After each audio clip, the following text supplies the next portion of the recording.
vamos a conversar con el embajador Roncagliolo, Nicolás Roncagliolo, eh, que es el director de la revista Faro. Es una revista de diplomacia y relaciones internacionales que está realizando, promoviendo un curso avanzado de Derecho del Mar. Eh, y vamos a tratar con él, con el embajador. Me dice el Lucero que ya lo tenemos, todavía lo tenemos en interno, pero su imagen sí ya lo tenemos. Y vamos a entrar directamente a conversar porque con el embajador Roncagliolo Higueras hemos conversado en varias oportunidades en BIS Televisión sobre lo que significa el derecho del mar, sobre el tema de la tesis de las 200 millas y el aporte que tiene al nuevo derecho del mar. Una situación interesante por lo que significa la riqueza del mar peruano.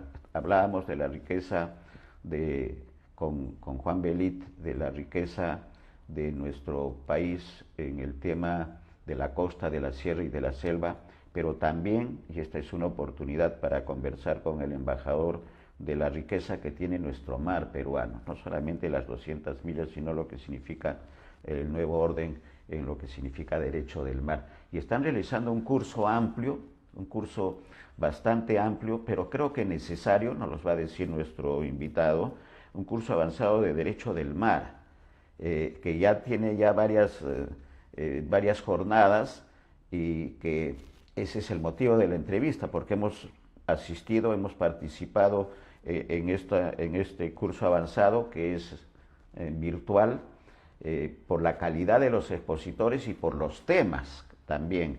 Entonces, vamos sin mayores preámbulos a darle la bienvenida al embajador Nicolás Roncagliolo Higueras, director, como hemos dicho, de la revista Faro y amigo ya de BIS Televisión. Bienvenido, embajador. Buenas tardes, apreciado Néstor. No sé si está bien la voz que se está escuchando. Perfecto, estamos muy bien, estamos muy bien, no estamos en alta mar, estamos muy bien en tierra y en Faro, embajador. Tierra firme. Bueno, Néstor, sí, agradezco mucho esta cordial invitación para participar en el prestigioso programa que diriges, Abriendo Puertas, que he visto que también hay varios colegas invitados y personalidades. Y efectivamente, un equipo, un grupo de instituciones, en este caso, si bien es cierto, dirijo la revista Faro, pero también paralelamente dirijo un canal YouTube que se llama Observador Internacional y que conjuntamente con la organización Fundamar, Fundación Marítima, que dirige el comandante Jesús Menacho, que también lo ha invitado a usted anteriormente al canal de televisión, y la abogada Miluska Copa de Jus Intergentes, que es una entidad muy dinámica también vinculada con la Universidad Católica, conformada por estudiantes y graduados de Derecho, más académicos. Entonces, hemos constituido pues este diseño de curso que tiene 23 horas de duración. Es una cosa única, creo que en muchos años que no se ha realizado algo así vinculado a los temas marítimos, porque aborda intereses marítimos del Perú, seguridad nacional y también gobernanza oceánica, o sea que es muy amplio y contamos con el apoyo de la Sociedad Peruana de Derecho Internacional que preside el embajador Maurtua, también con la Fundación de la Academia Diplomática y por supuesto el programa de Derecho de la Católica. O sea, tenemos una conjunción de entidades para presentar un curso amplio que nos permita ver la importancia del mar peruano, por supuesto, su historia y también del océano, porque surgen nuevos desafíos que se presentan a nivel internacional. Yo previamente mencionar, porque ese fue el tema de mi ponencia, cuando conversé o hablé del tema de la tesis de las 200 millas, el Perú fue uno de los gestores a fines de la década de los 40 con el decreto 781. Chile también hizo una declaración similar de 200 millas. pero el año 1952 se forma una alianza trilateral por primera vez en la historia en nuestra región de 3 países, Chile, Perú y el Ecuador, justamente para establecer una zona marítima de 200 millas, que es una zona novedosa, una zona distinta a la versión tradicional que había sido impuesta por las grandes potencias en lo que se conoce el antiguo derecho al mar, el viejo derecho al mar, que era un mar territorial de 3 millas, y a partir de la milla 4 había el alta mar con libertad absoluta, pues, de apropiación, manejo, aprovechamiento, traslado, etcétera. En este caso, la visión que trajimos los países del Pacífico Sur es una visión de carácter económico, de carácter ecológico, distinta a ese mar territorial. Yo creo que hay una confusión y es bueno aclararlo, ¿no? No es que esos 3 millas se han extendido hasta las 200, no. Es una visión novedosa, por eso es que las potencias de aquel entonces, al no entender la direccionalidad y el objetivo de esta tesis, pues la cuestionaron en su momento, en la década de los 50, pero los países que la constituyeron dieron una respuesta uniforme, señalando pues de que esto era una cosa nueva, que buscaba pues el desarrollo de los países costeros. Y ya como sabemos, ahí estamos viendo en un film que el Perú tiene una gran tradición pesquera que data pues de la época precolombina, de la época de Caral inclusive. Pero podemos ir a la siguiente film, el siguiente PPT. Justamente esta tesis de 200 millas que se genera en la década de los 50 tiene un sustento que justamente es la etapa post Segunda Guerra Mundial, donde pues se habían también dado la creación de nuevos países como proceso de descolonización que se había dado en África y Asia, ¿no?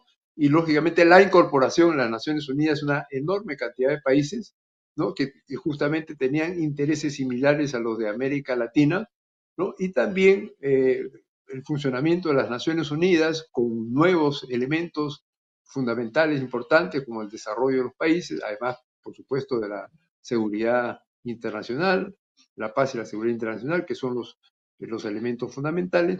Pero en ese contexto nuevo y también un contexto de Guerra Fría, justamente se inicia todo un proceso que es el proceso de promoción de la tesis de las 200 millas, y que no voy a detenerme acá porque realmente eso sería motivo de una planteamiento, de una cátedra o una exposición, pero sí señalar que esta tesis se proyectó, no solamente se defendió, sino se proyectó hacia los países en vía de desarrollo, hacia estos países que ya habían adquirido su propia independencia y fue acogida propiamente por estas naciones. Y ahí vemos, por ejemplo, esta declaración que hace el ex canciller Carlos García Bedoya en la década de los 70, hablando justamente de esta batalla que libró el Perú, que es la batalla de las 200 millas, que es una batalla en la cual los intereses permanentes del Perú son protegidos y son preservados de una manera constante. Yo creo que acá es importante destacar que existe una política de Estado.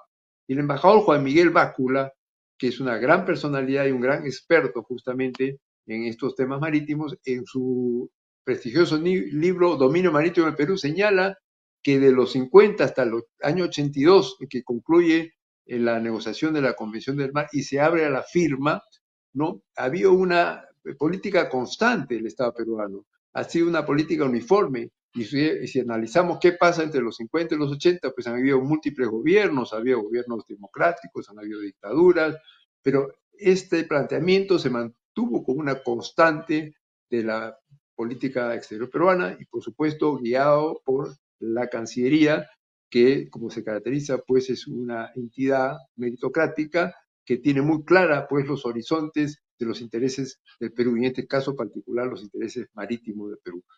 Podemos ir a la siguiente, por favor. La siguiente gráfico. Entonces, habíamos pues señalado este importante planteamiento en cuanto corresponde al derecho del mar, que va a ir al encuentro de justamente una visión novedosa. Va a tomar bastante tiempo, como decíamos, 3 décadas, y justamente durante cerca de 9 años se da la tercera conferencia de Naciones Unidas sobre el Derecho del Mar, en la que participa el Perú, ¿no?, de una manera protagónica junto con los países de la Comisión Permanente del Pacífico Sur, decíamos Chile, Ecuador y más adelante Colombia, y finalmente se va a plasmar todo este esfuerzo, ¿no?, de esta tesis en un régimen que se llama Zona Económica Exclusiva de las 200 millas, que está recogido en la Convención de Naciones Unidas sobre el Derecho del Mar.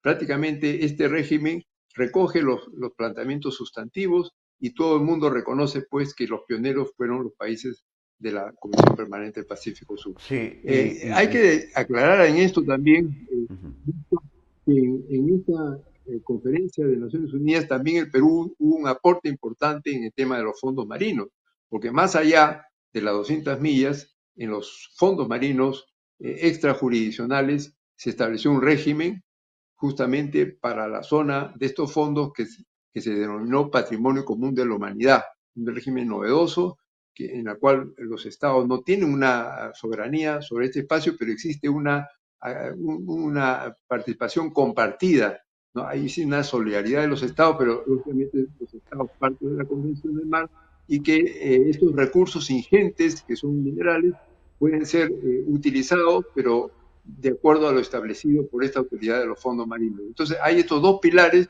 de la nueva Convención del Mar, que es lo que justamente trae la gran novedad del nuevo derecho del mar. claro. Y usted ha hecho una referencia, embajador, importante al tema de los fondos marinos y en las oportunidades que hemos tenido, y esto como información a nuestros amigos televidentes, que este curso es abierto y se puede ingresar, son los días martes y los días sábados. Y se puede ingresar, además entiendo, embajador, y usted nos va a ratificar que queda grabado de manera que puede ser visitado en cualquier momento. Y hablaba usted de un tema del fondo del mar, pero hay otros aspectos científicos que quisiera que destaque, pero porque no solamente hay aspectos científicos de las exposiciones de los brillantes invitados que tienen, sino también el tema de la gobernanza, cómo hacer en lo que significa la gobernanza de lo que significa el mar, el derecho del mar, embajador. Sí, solamente una breve referencia. Este curso que fue abierto prácticamente antes a fines del mes de septiembre, ¿no?, ha recibido una gran acogida. Lógicamente hay un registro al mismo y todas las personas que se han registrado, que es un número bastante elevado y que lo están siguiendo, van a recibir al final del mismo como una constancia de asistencia, un certificado, ¿no? Y también toda la grabación de las charlas, de las ponencias. Y luego, posteriormente, pues van a ser colgadas en la página web, ¿no? Y volviendo al tema de su pregunta, Néstor, efectivamente, yo creo que la visión del océano tiene que estar sustentada justamente en el tema científico, en la investigación científica. Por ejemplo, se han establecido áreas marinas protegidas como un objetivo importante a nivel mundial de que cada país establezca sus áreas marinas protegidas dentro de su dominio marítimo. El Perú ya estableció, como se sabe, el área marina protegida de la dorsal de Nazca, que esta es una área muy importante, ¿no?, en la cual en la parte sumergible existe una cordillera, existen montañas sumergidas y una gran riqueza hidrobiológica de diferentes tipos de recursos demersales y recursos de superficie, ¿no? Pero es importante también, como lo había explicado el expositor de esta charla, el almirante Héctor Solti, de que haya pues una necesaria investigación científica para ver las características de estos recursos. Son recursos, algunos de ellos que pueden ser vulnerables, y es importante pues la presencia de la investigación científica. Y el Perú tiene pues un buque moderno que es el Carrasco, como se sabe que se utiliza para la Antártica, pero también lo podemos utilizar para la investigación científica del litoral peruano, más otros buques que utiliza el IMAR. Y a propósito de la investigación científica, también el presidente del IMARPE y el almirante Paz hizo una presentación de el rol que cumple el IMARPE. Y es muy importante porque el IMARPE realiza una investigación seria, muy profunda, con equipo de científicos, a través también de cruceros oceanográficos, recaba la información y hace la propuesta al Ministerio de Producción para que haga pues justamente la determinación de la cuota de captura de las diferentes especies. La anchoveta, que esa es la más importante, pero hay otras también. Hay el tema de la pota, hay el tema digamos, del jurel, la caballa, en fin, diferentes especies. Pero lo importante, yo creo que hay que entender esto, y yo creo que el público tiene que conocer también esto y las diferentes entidades, que nosotros tenemos que tener en cuenta la propuesta científica que se hace, porque con esa propuesta científica estamos preservando estos recursos para las presentes y futuras generaciones. Muchas veces, hay una visión política que dicen, bueno, que hay que seguir aprovechando y explotando la especie de acuerdo a las necesidades, pero bueno, es importante hacer el equilibrio entre la necesidad de producción, de captura de especies, pero también la necesidad de la preservación de las mismas para las presentes y futuras generaciones. Y justamente el tema del manejo de la anchoveta es un ejemplo de un manejo equilibrado, un manejo sostenible, y hay que realmente felicitar al IMARPE por esa importante función.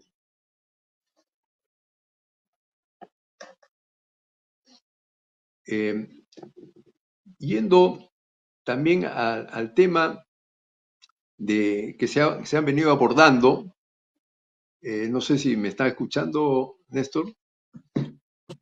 Embajador, estamos escuchando y estamos conociendo los aspectos científicos. Continúe, por favor, continúe. Sí, perfecto.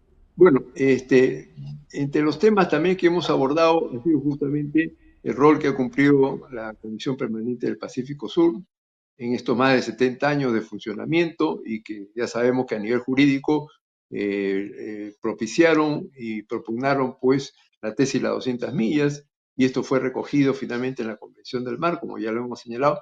Pero aparte de eso, la CPPS ha cumplido un rol muy importante en lo que es la gobernanza regional. Por ejemplo, en lo que es el estudio del fenómeno del Niño, existe el ERFEN, y la Comisión Permanente del Pacífico Sur coordina esta actividad de investigación científica para ver cómo poder afrontar situaciones vinculadas pues a la presencia del fenómeno del Niño, que afectan indudablemente a los recursos hidrobiológicos. Pero también hay un aporte importante, especialmente en la década de los 80 del siglo pasado, es con la creación del brazo ambiental a través justamente del Plan de Acción del Pacífico Sudeste, que está integrado por 4 países miembros. Estamos hablando de Chile, Perú, Colombia y el Ecuador, más Panamá, justamente para poder preservar esta zona para uso sostenible y también para la lucha contra la contaminación. Y pensamos también que la CPPS está actualmente cumpliendo un rol importante frente a los nuevos desafíos que se presentan en el océano. Y a propósito de los nuevos desafíos, había una presentación sobre el tema, los desafíos en el siglo XXI, y se mencionaba que habían algunos desafíos de carácter tecnológico, como por ejemplo pues la existencia de naves autosostenibles o autónomas, que son naves que pueden manejar, inclusive manejarse sin tripulación. Parece mentira, pero de acuerdo a la nueva tecnología, existen ya la presencia de estas naves en algunas partes, ¿no? O en las que se utiliza muy poca tripulación y se utiliza mucho sistema digital, sistema virtual moderno y inteligencia artificial. Entonces, este es un nuevo desafío que lógicamente hay que tener presente pues para asegurar, digamos, la buena circulación de las naves en el océano, que es una de las cosas importantes. Sí, y en esa línea quisiera un comentario, embajador, sobre el tema del tratado BBNJ, que le hemos dado mucha importancia en BIS Televisión. Recordamos a nuestros televidentes que hicimos un especial con la participación del embajador y con 3 destacados invitados conocedores del tema. El tratado BBNJ, embajador, que ha sido firmado, fue firmado por Dina Boluarte, pero que no ha sido ratificado. ¿Cuál es la posición que se tiene sobre esta situación y qué soluciones, qué acciones se pueden realizar? Consideramos que es sumamente importante este tratado para el Perú. Sí, tiene completa razón, Néstor. Este es un tratado que tomó mucho tiempo su proceso de negociación, duró cerca de 20 años.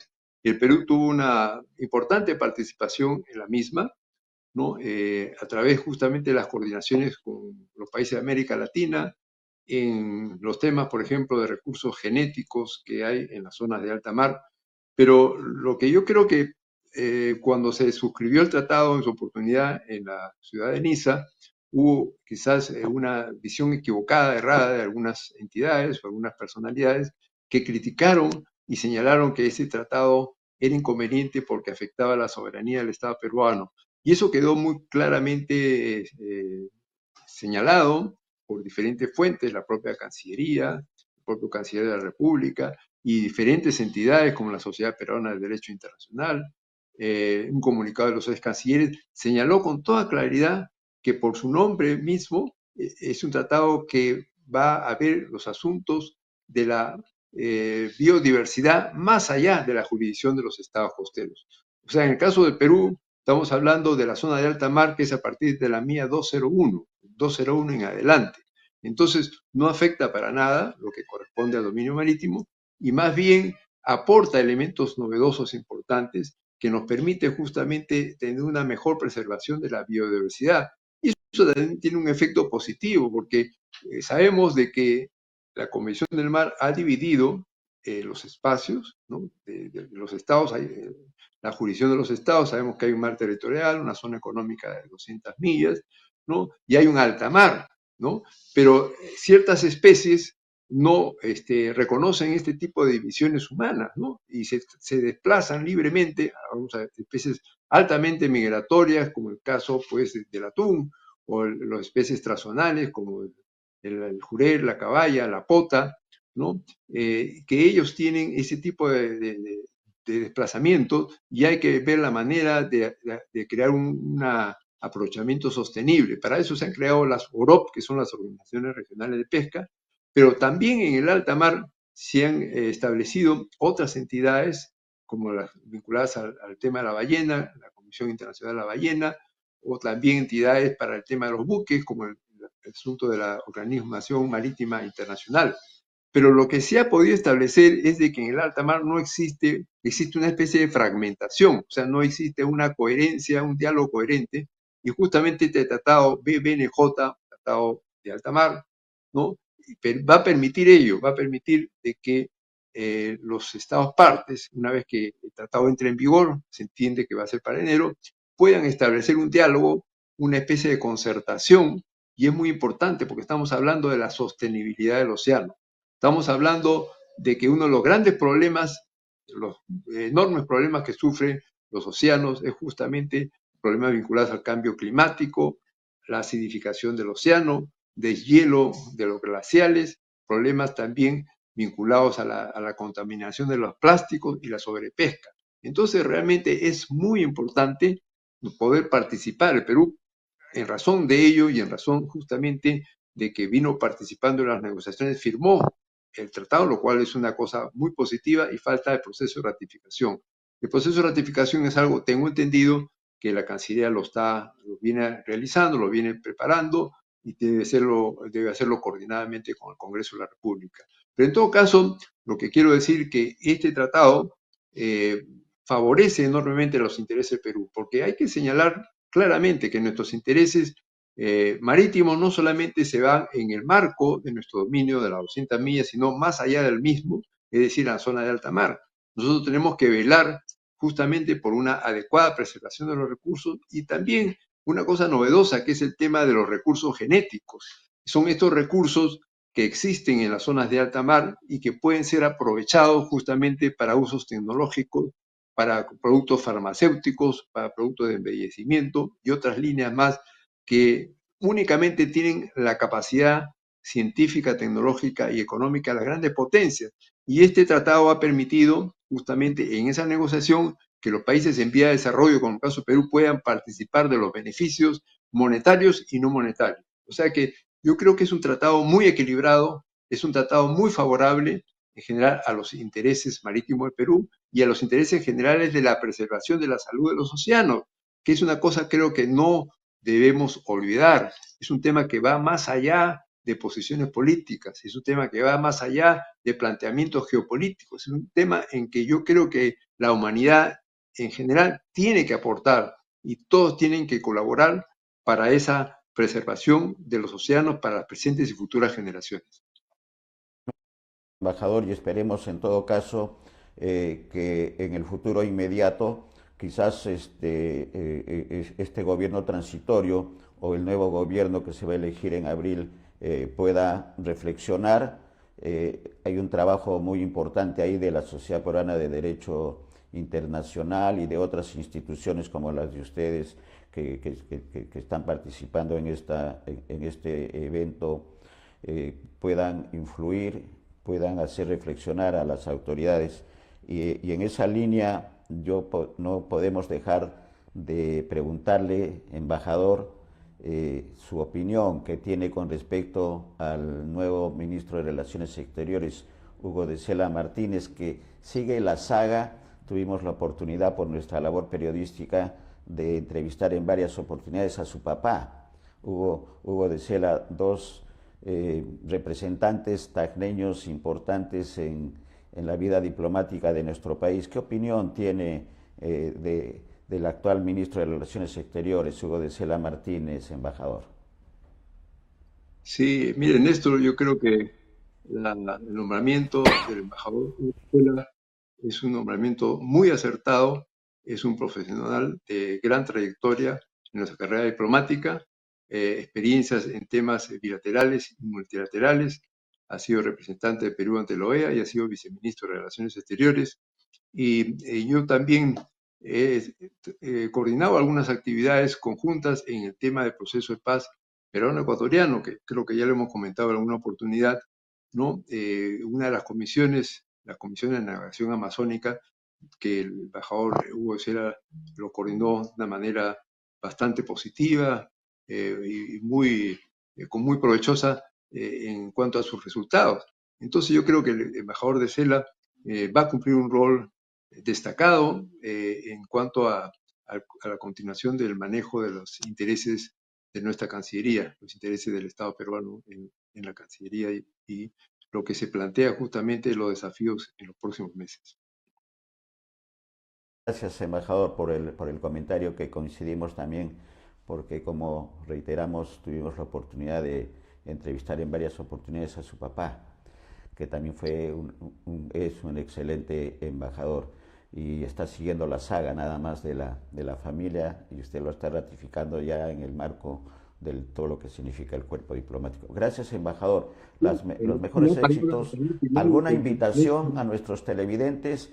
Porque todavía hay jornadas del evento que están realizando, embajador.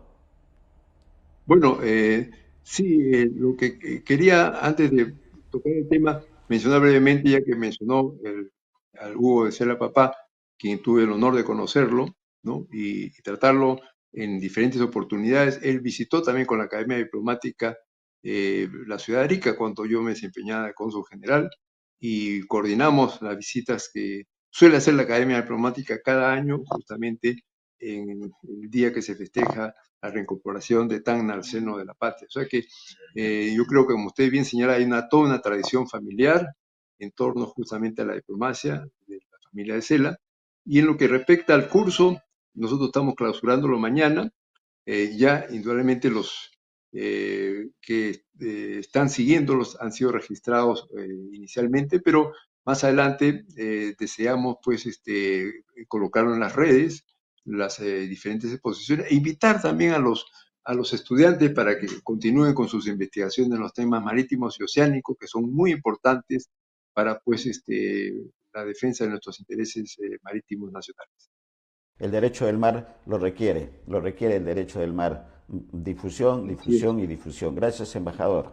Muchas gracias. No, un gusto. Muchas gracias por la invitación, Néstor. Hasta luego. Hasta cualquier momento. Gracias, embajador. Amigos, ustedes tienen información de la importancia y la trascendencia que tiene para el Perú en general el derecho del mar y apoyar en el caso del convenio BBNJ, el tratado, perdón, del BBNJ, de que pueda tener que pueda ser ratificado. Fue firmado pero no ha sido ratificado y ya lo dijo el embajador, todos los beneficios que significa formar parte de este tratado BBNJ y su ratificación.